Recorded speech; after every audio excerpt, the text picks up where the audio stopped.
नमस्कार दोस्तों, दिल्ली समाचार में मैं मनोज सिन्हा आपका स्वागत करता हूं।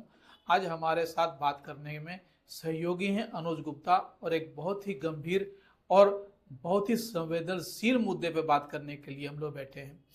नई दिल्ली द्वारका में साहिल की मौत हो गई रोड एक्सीडेंट में। साहिल 23 वर्षीय एक लड़का था, बहुत ही होनहार लड़का, अपने माँ बाप का इकलौता बेटा, और एक नाबालिग कार चालक ने उस पर गाड़ी चढ़ा दी और उसकी मौत हो गई। बहुत ही सुनकर सबको दर्द हो रहा है और उसकी माँ बार बार सोशल मीडिया के जरिए, टेलीविज़न के जरिए सबसे अपील कर रही है कि कोई मेरी मदद करो, मुझे न्याय दो, मेरे बच्चे की मौत हुई है। लेकिन जो दूसरा पक्ष है वो बड़ा ही अजीब है, क्योंकि वो जो कार चालक था, स्कॉर्पियो जो चला रहा था, वो नाबालिग था। उसकी उम्र, चालक की उम्र 17 वर्ष बताई जाती है। बाद में जब न्याय के लिए गुहार करती माँ की जो आवाज़ सुनी गई तो प्रशासन ने उसके पिता को गिरफ्तार किया। उसके पिता कहते हैं कि मैं पूरा सहयोग करूंगा और जो कुछ इनके साथ हुआ है उसके लिए हम लोग क्षमा प्रार्थी हैं।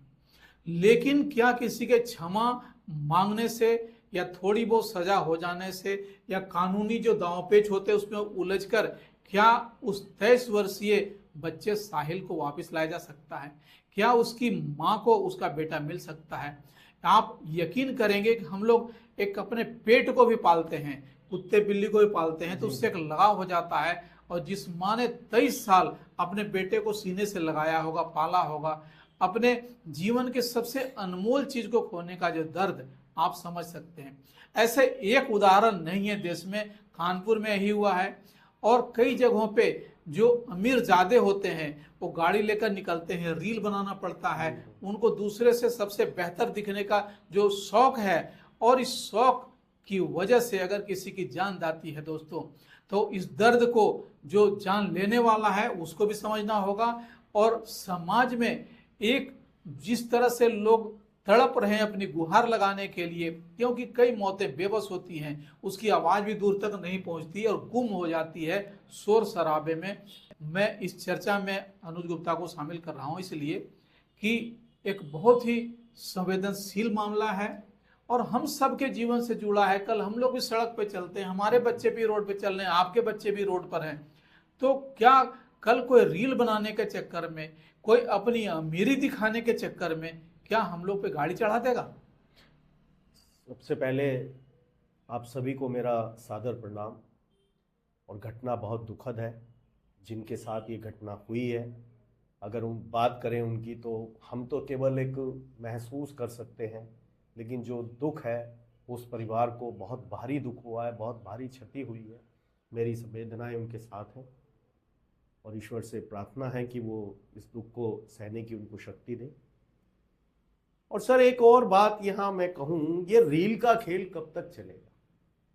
और अगर ये ऐसे ही चलेगा, दूसरे के कॉस्ट पे रील, मतलब ये क्या होगा? और आजकल के जो बच्चे हैं, और इसमें एक और मैं बात जोड़ना चाहूंगा कि बच्चे ऐसे नहीं थे, बच्चों को ऐसी परवरिश दी गई, ऐसा उनको पाला पोसा गया कि वो ऐसे हो गए। आप ये देख लीजिए कि आम घर की मैं बात कर रहा हूं यहाँ पर, कि कोई बच्चा है, वो 8-10 साल का हो जाता है, तो उसको भी मोबाइल पे एक अपना चीजें करने की मजा आता है, उसको गैजेट दिए जाते हैं।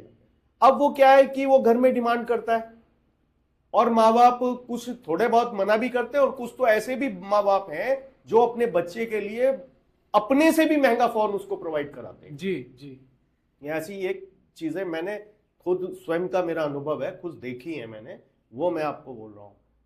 तो ये जो रील है ये कितने, और ऐसे आज ये साहिल का शिकार हुआ इस घटना का, कल किसी और के साथ होगा, परसों कहीं और होगा, ये तो चल ही रहा है। और देश में ये घटनाएं और भी पहले भी हुई है कुछ इस तरीके की। तो ये क्यों हो रहा है? और आजकल के जो नौजवान हैं, अभी तो वो कुमार अवस्था में अगर कहे तो, क्योंकि नाबालिग है, लेकिन मेरा उनसे भी ये कहना है कि आजकल का जो 17 साल का भी जो बच्चा है वो बच्चा नहीं है। अब वो आपका और हमारी एज की अगर हम बात करें तो वो 40 से भी प्लस का ज्ञान रखता है। उसके अंदर जो उसकी जो प्रगति हुई है अंदर से, वो इस तरीके की कंडीशन है, वो इतना अपडेटेड रहता है, इतना अपडेटेड है वो। अब मॉडल। आप की एक बात कीजिए कि रोड पे हम लोग चल रहे हैं और मैंने आम ये घटनाएं देखी हैं, कोई भी बच्चा आता है, अगर वो स्कूटर चला रहा है या वो कोई बाइक चला रहा है तो इतनी तेजी के साथ उसको लेकर के आता है और हॉर्न तो इस कदर मारता है कि कान के पर्दे फाड़ दे। मैं तो कई बार देखता हूं कि पीछे से जब कोई गुजरता है और वो हॉर्न इतने खतरनाक तरीके के होते हैं, आप डर जाएंगे, आप डर जाएंगे, मतलब एकदम आप सकपका जाते हो कि क्या हुआ। और फिर ये सब नहीं होना चाहिए। और फिर आप जब उसको बोलेंगे, आप उसको ज्ञान, मतलब ज्ञान तो क्या, आप एक बड़े होने के नाते उसे समझाने की कोशिश करेंगे तो वो ये कहता है कि मैं आपसे कई गुना ज्यादा जानता हूं। तो ट्रैफिक रूल तोड़ के उन्होंने पुलिस पे गाड़ियां चढ़ाई हैं। हाँ बिल्कुल, कई इंसिडेंट ऐसे आए हैं दिल्ली में ही, दूसरे शहरों के तो छोड़ दे। जब अभी देहरादून में भी कुछ समय पहले एक रोड एक्सीडेंट हुआ था, वो इनोवा गाड़ी का, उसमें वो छत तक उसकी उड़ गई थी और किस कदर वो बच्चों के साथ हुआ था। करीब 5 या 6 बच्चे मुझे लगता है शायद उसमें डेथ किए थे और किस तरीके से उनकी जो बॉडियां थी वो रोड पे लिथड़ों की तरह से पड़ी हुई थी। एक मतलब, अरे अब तो समझो, और कब समझोगे?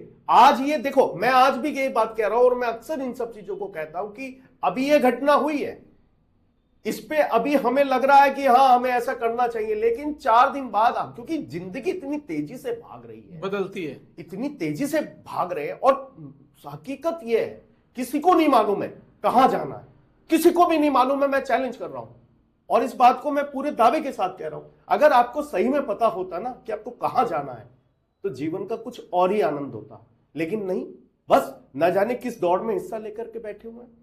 और उन माँ बापों को भी मेरा ये कहना है, उनसे ये मेरी प्रार्थना ही है कि भाई आप भी अपने बच्चों के प्रति थोड़ा सा जरा कठोरता अपनाएं, उनको उन पे नजर रखना आपका बेहद जरूरी है, क्योंकि इस तरीके की घटना आम होती जा रही है। और ये तो खैर अभी बच्चा डेथ किया है, बल्कि आप अगर देखो तो छोटी मोटी घटनाएं तो आम होती रहती है मोहल्लों में।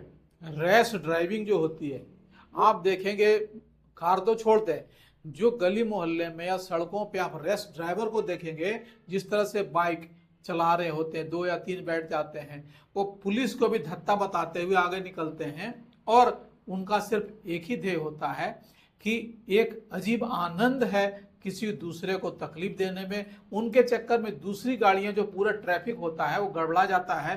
और लेकिन उनकी जो मस्ती है, कई बार इस पे कानूनी कार्रवाई हुई, ऐसा नहीं है दिल्ली में, नई दिल्ली की सड़कों पे कई बार हुआ है, लेकिन हर बार इस तरह की घटनाएं हो रही हैं।